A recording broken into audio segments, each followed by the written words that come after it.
Beleza, pessoal? Questão 29 na área, que diz o seguinte, ó.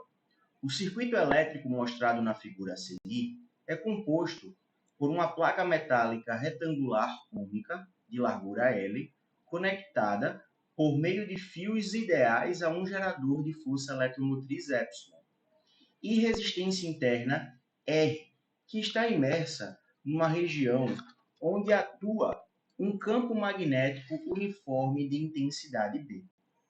Ao ser estabelecida uma corrente elétrica no circuito, surge uma diferença de potencial VMN na placa metálica entre os pontos M e N. Nessas condições, sendo o G a diferença de potencial nos terminais do gerador, a velocidade dos portadores de carga elétrica e a intensidade da corrente elétrica são respectivamente. Ok, pessoal, vamos lá. Nós temos um problema que vai envolver mais uma vez geradores, tá? E esse gerador é real, ele possui uma resistência interna e ele está alimentando uma corrente elétrica neste circuito, ok? E nós sabemos que corrente elétrica é formado por elétrons livres, né? Esse sentido apresentado aqui na figura, pessoal, seria o sentido convencional, tá? Então, o sentido real desses elétrons seria esse sentido aqui, ó, o sentido anti-horário, né? Tendo essa visão do circuito. Só que o que acontece? Quando esses portadores de cargas adentram essa região onde existe um campo magnético externo, esse campo pode, por meio do movimento dessa carga, exercer uma força sobre a mesma, tá? Mas por que pode? Não é sempre. Uma carga elétrica imersa no campo magnético, não é sempre que ela vai estar sofrendo a ação de uma força? Não. Se essa carga estivesse em repouso, por exemplo, a força magnética sobre ela seria nula. Tudo bem? Não é o caso. Outra coisa, se a velocidade, mesmo sendo diferente de zero, for paralela a esse campo, também a força magnética vai ser zero. A força magnética só vai surgir, é o nosso caso aqui, tá, pessoal? Quando a velocidade ela for diferente de zero e velocidade e campo magnético não forem paralelos. Nesse caso, eles são perpendiculares, eles são ortogonais. Tá, mas para onde é que essa força magnética aponta? Nesse caso, nós temos que usar a regra da mão direita espalmada. Agora, tomando um cuidado. Como aqui nós estamos tratando de cargas negativas, nós precisaremos usar as costas da mão. Tudo bem? Então, a velocidade está apontando para cima, o campo está apontando para fora do plano do quadro, então a força magnética estaria apontando para a esquerda.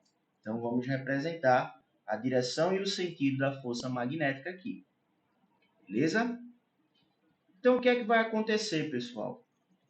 Esses elétrons serão desviados para a esquerda, se acumulando na placa M. Beleza?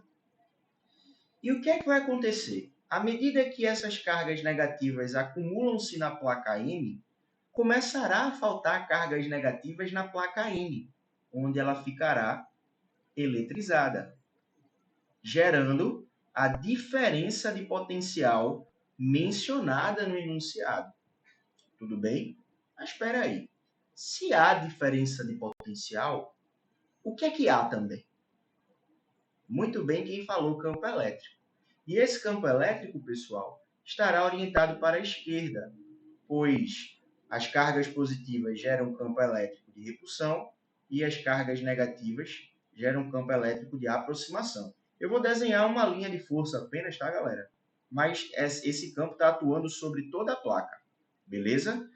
E sempre, olha só, não é pode agora, é sempre, que uma carga elétrica estiver imersa dentro de um campo elétrico, surgirá uma força elétrica. Como essa carga é negativa, a força elétrica estará no sentido contrário do campo. Ok? Então, aqui está a força elétrica.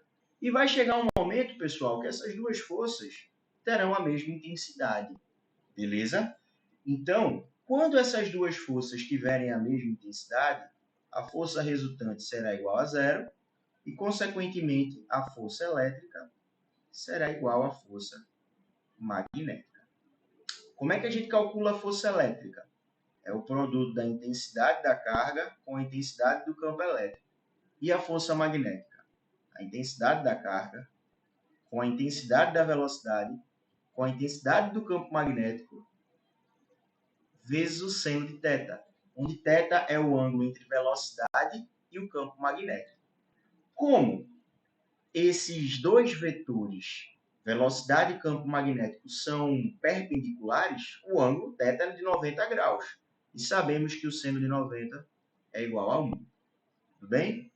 Podemos simplificar agora aqui, ó, carga com carga, e chegamos à conclusão que o campo elétrico é o produto da velocidade com o campo magnético. Tudo bem? Mas, como esse campo aqui, ó, esse campo elétrico, ele é uniforme, nós podemos utilizar a seguinte relação. A diferença de potencial, nesse caso entre os pontos M e N, vai ser igual à intensidade do campo elétrico vezes a distância entre esses dois pontos, né? Que é justamente a largura da placa L. No lugar de E, que é o campo elétrico, a gente vai colocar velocidade vezes campo magnético. Ok? E esses dois termos que estão multiplicando passarão para o outro lado da igualdade dividindo. Então, a velocidade será igual a diferença de potencial entre os pontos M e N sobre a intensidade do campo magnético vezes a largura da placa. Essa é a velocidade dos portadores de carga. Tudo bem? E também precisamos descobrir a intensidade da corrente elétrica, né? Para isso, pessoal, nós vamos utilizar a equação do gerador. Lembrem-se do exercício que nós fizemos sobre geradores reais agora há pouco. Essa força eletromotriz, ela vai servir para alimentar a placa, beleza? E para alimentar a resistência interna. Então, o nosso objetivo é encontrar o valor da intensidade da corrente elétrica, lembrando que a DDP sobre os terminais do gerador é o que o enunciado chamou de UG, beleza? Então, a força eletromotriz vai ser a tensão sobre os terminais do gerador, UG, que é diferente dessa diferença de potencial aqui, tá, galera? Mais a diferença de potencial sobre a resistência interna, que é R vezes I. Vamos passar esse termo para o outro lado.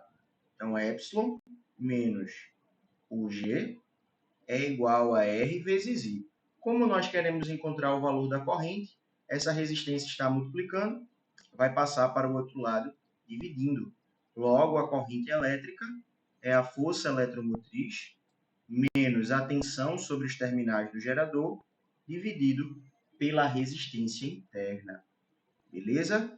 Então, as duas variáveis pedidas na questão cá estão. Beleza? E nós encontraremos a resposta, olha só, na alternativa A. Tudo bem? Espero ter ajudado todos vocês. Um abraço e estamos juntos nessa, galera. Valeu!